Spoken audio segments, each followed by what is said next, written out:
Well, welcome, and to the Francophones, bienvenue.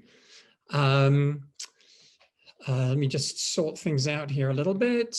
My name is Tim Brooks. I'm the founder of the Endangered Alphabets Project. And today I'm going to talk about inventing new writing systems or scripts. And as usual, I'm going to focus on one script and talk about that a certain amount, but use that as a way of moving into and discussing other issues. So the issues that are at stake here are really at the heart of the Endangered Alphabets Project, namely, why is a script important to its culture? Is it simply a means of capturing speech and recording it?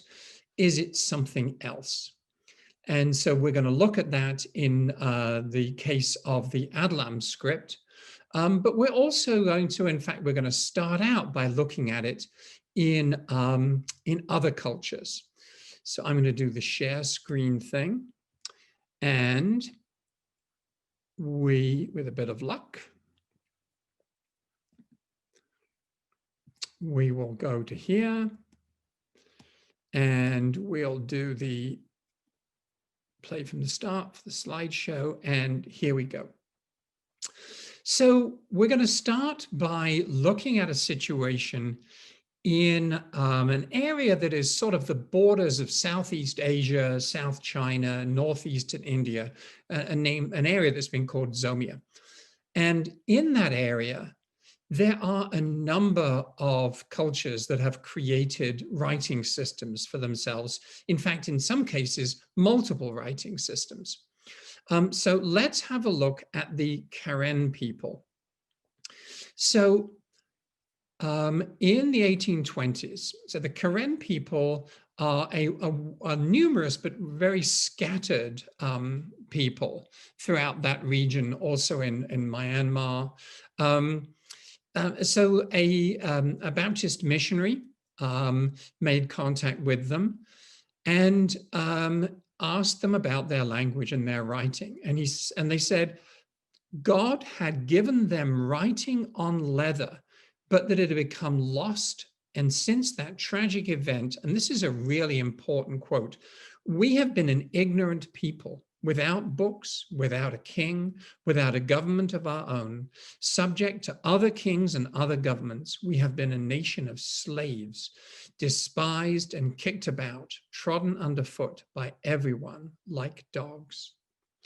So what they were doing is they were equating the total powerlessness that comes from not having your own land and being subject to the whims of other cultures, other governments, other nations around you, with not having their own writing.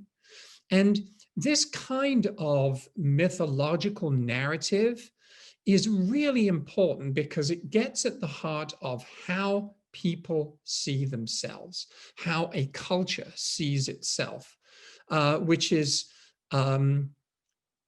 extremely closely related to the importance of writing systems.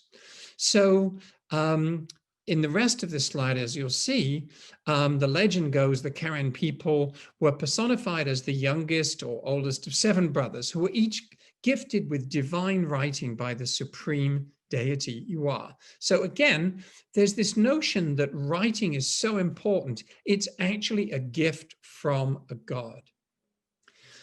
So a Chinese brother was given a book of paper, a Burmese brother was given a book of palm leaf, and the Karen a book of animal skin, or in another version, a book of gold. So the other brothers looked after their books and studied them carefully. But because the Karen brother, was busy tending to his field, he entrusted the divine text to a white brother who assumed possession of it and carried it over the seas in the company of Iwa. To this day, the Karen await for the return of their sacred books. So this is a common thread that you find in these language creation, sorry, script creation and script loss narratives, namely that through misfortune or through theft or through skullduggery or through foolishness, the culture has lost the writing they were given by God. And as it goes on, the writing has been chewed up by dogs and pigs and pecked at by chickens beyond all recognition. Since the chickens had consumed the text, he supposed that chickens now embodied the wisdom and lost laws it had contained. And for this reason, the descendants of the Karen brother imitated the practice of divination through chicken bones. And so on the next slide, similar story. So the Chin people from the same area.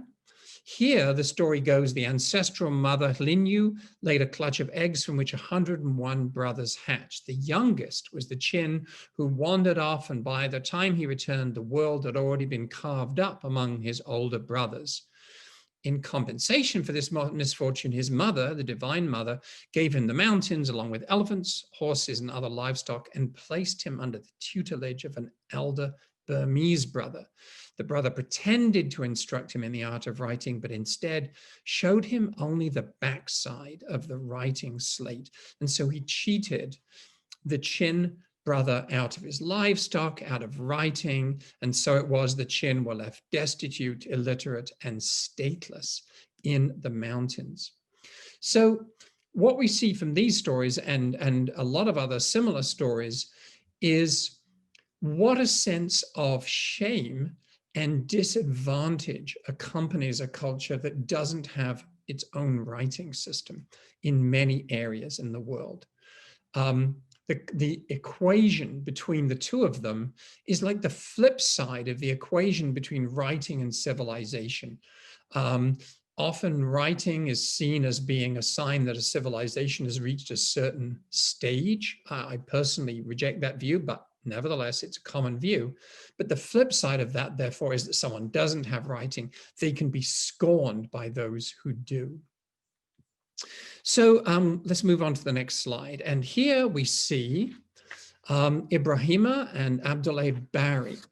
So we now move from Southeast Asia to West Africa. So the Barre brothers grew up in a small town in Guinea in West Africa. And they spoke the language that in the region is called Fulani. In Guinea, it's called Pular. So very few people in their village could read and write.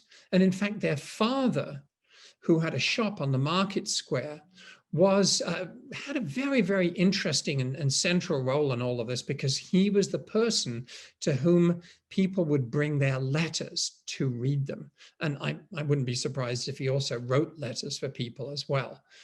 So their father was complaining about the fact that the Arabic script, which was the one that was most frequently used in the area, and was closely associated, of course, with religious teaching and with learning the Quran, really didn't work very well for Fulani or Pular language.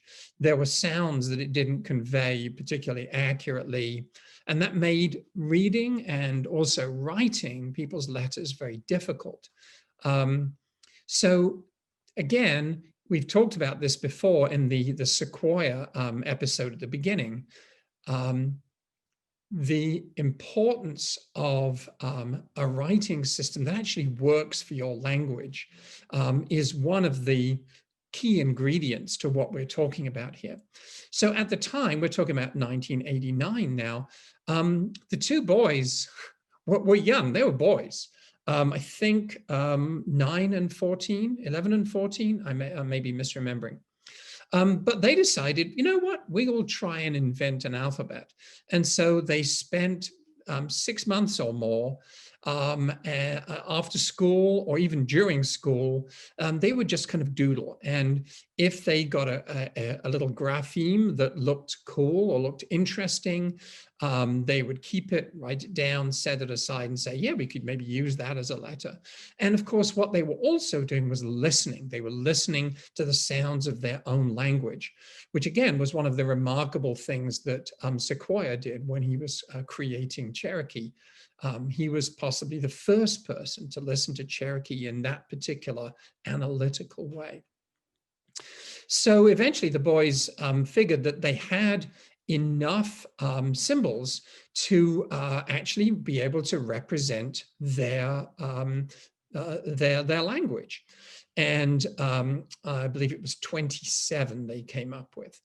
And they went to their father and they said, look, we've created this. And the father said, well, I'm not really sure about that. I'm going to have to call in an expert. I'm not sure who that expert was, but this was somebody who knew language and knew writing and came in from the city and gave them dictation, again, just like Sequoyah, and said, wow, this actually works. These could be used as an alphabet. But there's a huge difference between coming up with a bunch of symbols that work and making them work for your culture. So here we have a really interesting graphic. This actually, I believe, was a Microsoft graphic, which was developed as they were working on digitizing the script, which, by the way, was called, or the brothers called Adlam, A-D-L-M being the first four letters. And they represent the phrase, and I may be mispronouncing this, Alkule, Dandere, Lenyol, Mulugolon, which means the alphabet which protects the people from vanishing. So again, there's this tremendous relationship between the survival and culture and identity of the people and the writing system. And when you put those together, you get this. Interestingly enough, the first version that the brothers created was cursive, presumably based to some extent on their experience with Arabic. This is read right to left, by the way. But they found it harder to teach cursive. And so they then broke them down into individual letters for teaching purposes. And it can obviously be used in either. And the thing that I find fascinating looking at this is that it's a script that in some respects bears a relationship to the Arabic script, but in some respects it also bears a relationship to the Latin alphabet, especially in terms of the uniformity of height of the letters, the sense of compactness, and the stroke value. So again, creating the script is only part of the job. So what happens after that? So what happened then was that at this point, Ibrahima went off to study at the University of Conakry, and he took the script with him. And bit by bit, this is not the University of Conakry, by the way, and bit by bit, it caught on and it began to be taught in classes and used. But here's the next thing. You can't create a script that's going to catch on unless you have content. And so what the brothers realized was that it has to have practical value. There has to be something that you can read in it that has immediate and practical value to the people who are reading it. And so they started creating books and a newspaper. And these were books of practical advice, how to conduct a healthy pregnancy, how to filter water to make it drinkable. It's got to be useful. And they figured out how to make it useful. And of course, they had no typeface at that point. So all of these were written by hand. And that also meant that if they made a mistake, they had to stop and start all over again because, you know, this is the fons et origo, as they say in Latin. You know, this is the fountain of the script. This is the beginning. If you create a mistake here, as people are learning it, people are going to learn the mistake. So it's got to be accurate. So this as you can see, is a phenomenal amount of work. Oops, I've gone too far. So let's pause there for a second and talk about the reception of the Adlam script in the immediate culture. So at first, you have to realize that the the script of religion in the country was Arabic, and the script of education was French.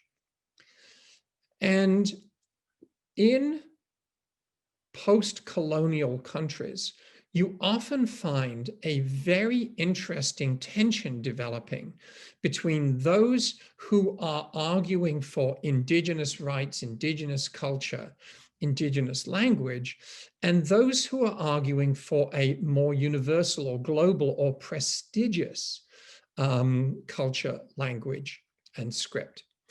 And so, for example, what you hear still to this day in West Africa is opposition to indigenous scripts on the basis that indigenous scripts and languages are unsuitable for the expression of high thoughts and abstract ideas. And for that, you need the colonial script. Now, of course, this is a circular argument. If you only ever use French in the higher levels of education and you study French literature, then of course you're only ever going to see high thoughts and noble ambitions and abstract ideas in French. There was a period of struggle with the Adlam script where there was enthusiasm for it, but there was also resistance to it, as is the case with other indigenous scripts of West Africa, which has in fact been an extraordinary hotbed for the creation of indigenous scripts. So again, this raises the question, why would you go to all of that effort? We're actually starting to see what that effort consists of. The notion that all of this work would be put in the face of some opposition from some voices who are saying, oh, this is just, this is just troublemaking, or this is just locals, stirring up some kind of resistance to organized education or even organized government. And I think at this point, it's worth pointing out that during the course of history that we know of, at least 4 people have been killed for creating a script for their people. It is, in some instances, an act that works against the established power and authority. And as I say, there are 4 people who've been killed. If you're interested in that, go to endangeredalphabets.com. And on the blog, if you scroll down through about 3 or 4 entries, you'll find a whole article that I've written about martyrs for their culture's writing system. But nevertheless, despite that opposition, the script has actually eventually flourished. It's now being taught in as many as 23 other countries in a band across West Africa and Central Africa, not only where Fulani is spoken, but being adapted for other West African languages such as Hausa. And here's the other point that I want to make, which goes on from this. The Barre Brothers were absolutely aware of the impact of an indigenous script on their culture. So for one thing, in the areas where the only script that was taught was Arabic, it was typically not taught to girls and women, and it was only taught in a religious context. So straight away, the idea of a script that girls and women can learn was very important to them. The other thing that they pointed out is that before colonial times, the Fulbe people in Guinea historically produced quite a lot of books and manuscripts, mostly in Arabic, which were kind of personal possessions or family possessions, or households with a personal book detailing the family's ancestry and the history of the people. And when the French took over and mandated the teaching of French, and the use of Arabic was then largely limited to religious education, people stopped writing these family histories, these sort of cultural encyclopedias and anthologies. And what has happened, what the Barre Brothers have seen since the introduction of Adlam, is that even people who had no traditional education but have learned the Adlam script are now writing about their history, their traditions, their culture. And they're really aware then that having your own script that belongs to your people, that expresses your people's language accurately, and is their possession rather than a governmental possession or a colonial possession, it's a way, it opens a door to then rediscovering and documenting and writing about and restarting, if you like, that culture's history. So I just want to say two more things. The first is that we know of at least 100 scripts that have been created, not just as a conscript for a piece of fiction, but actually intending to be used by a language culture. 100 scripts in the past century. And all of them have been created by males, with the exception of Prasanna Shri. So Prasanna Shri of Andhra University in Eastern India is not only the only woman I know of who's created writing systems, but she has created more writing systems than anybody else. And here is an example of one of them. This is Kupiya. It's a minority script for a small indigenous community in Eastern India.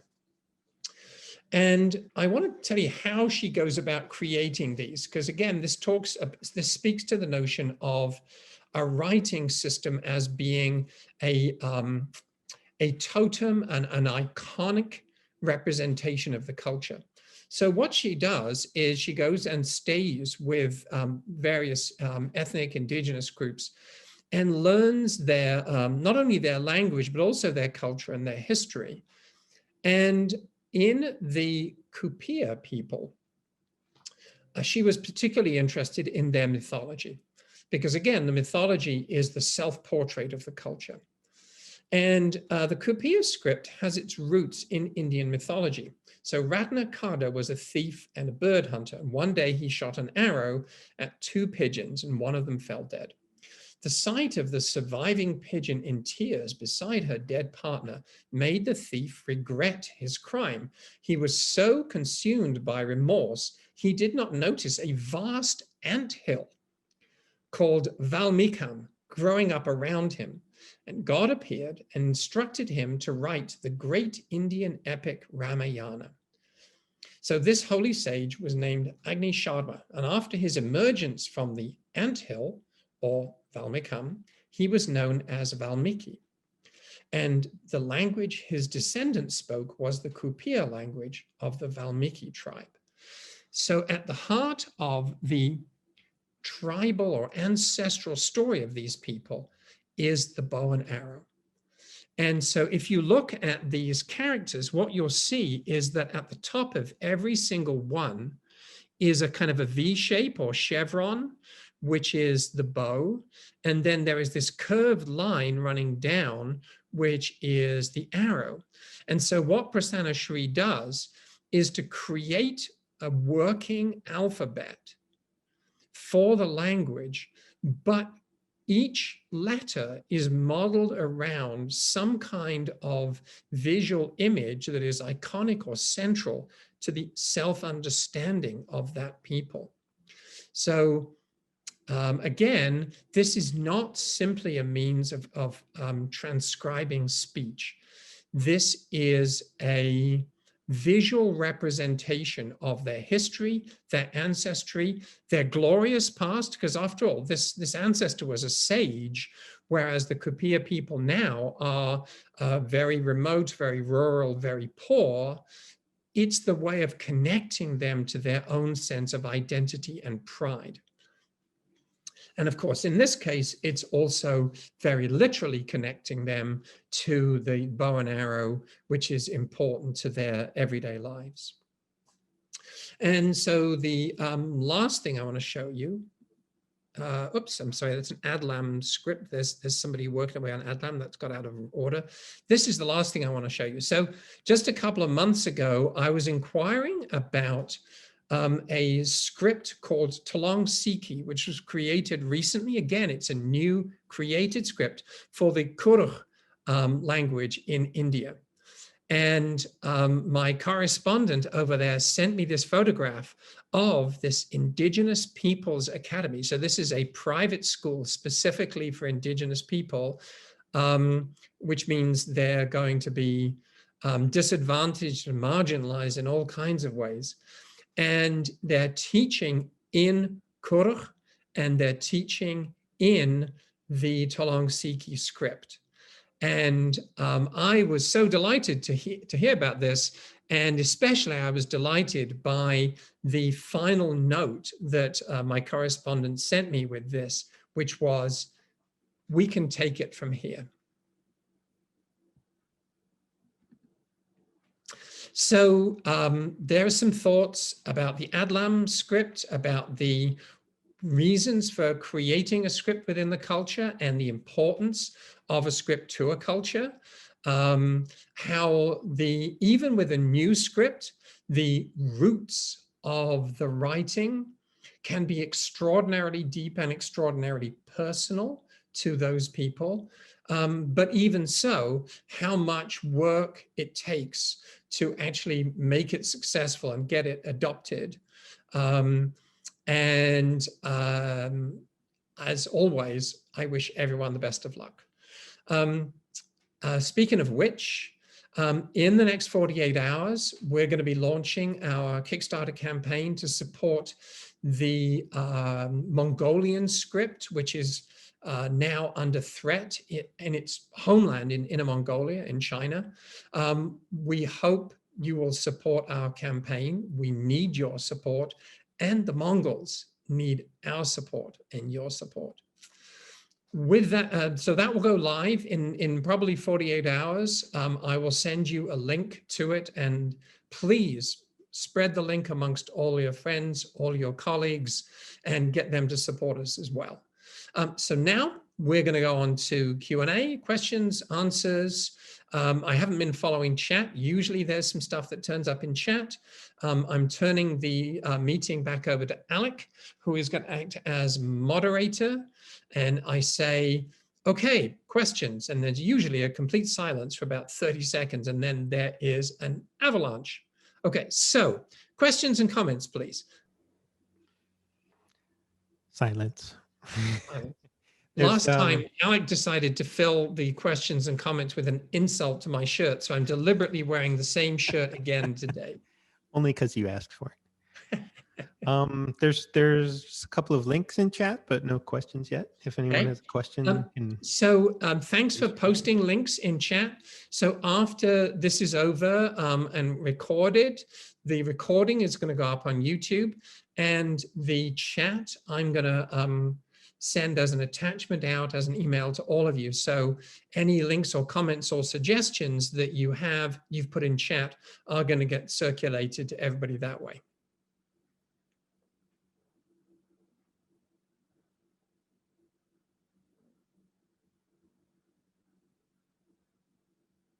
Okay.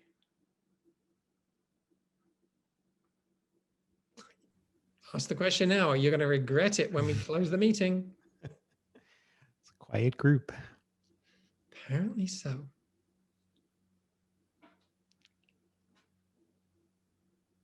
Okay. Well. Okay. Stanley has sent his email address to everybody.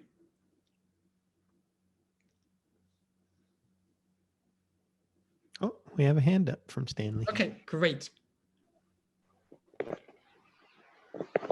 Yes, good evening, Doctor. Hello. Hello, how are you? This is Sakala Stanley from Zambia. From Zambia. Great to see you. Yes, indeed, Doc. I'm very excited to have a very powerful program that you are doing, Doc.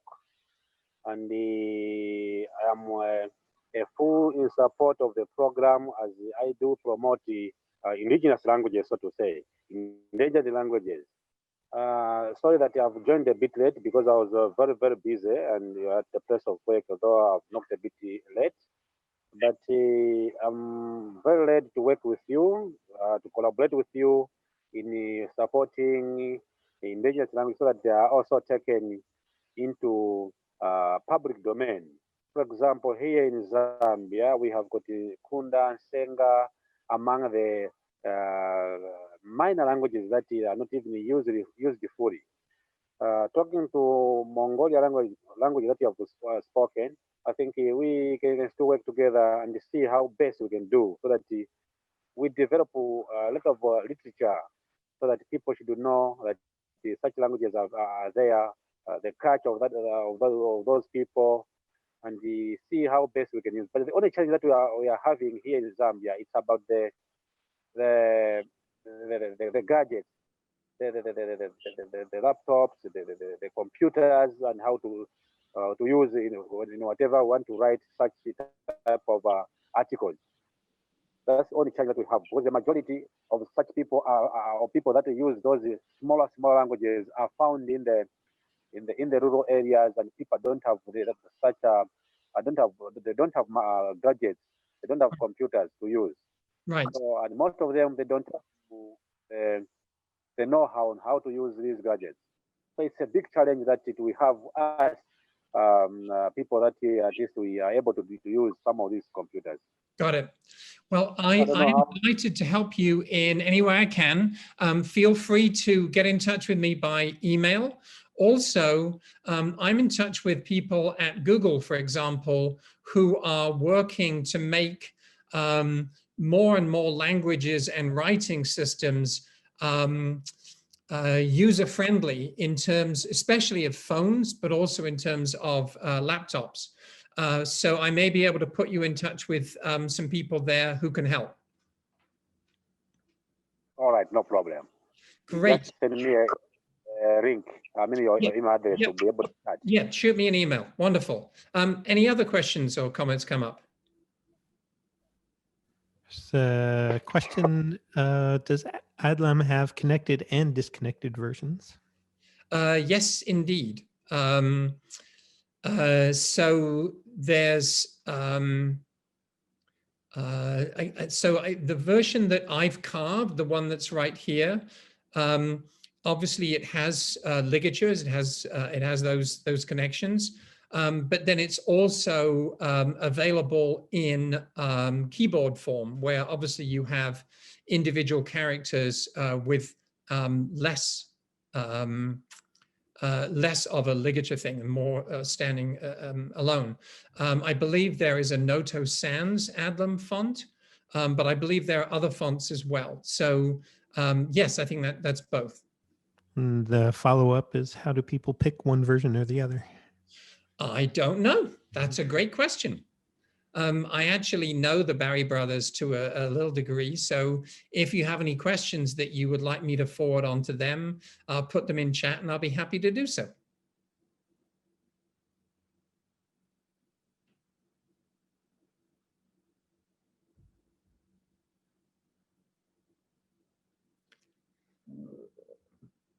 Anything else?